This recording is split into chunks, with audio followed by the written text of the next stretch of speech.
¿Sabe que mi hermana, Dolors Bassa, fue acusada en la sentencia de ser la consellera de Enseñament y de abrir los colegios electorales cuando ella, en verdad, era la consellera de Treball, Bienestar y Familias? Y nada menos le cayeron, señora ministra, 12 años, repito, 12 años.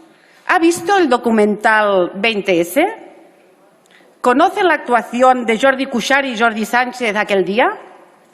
¿Saben que se pasaron el día intentando garantizar que la concentración se mantuviera pacífica en todo momento? Si no ha visto el documental 20S, véalo.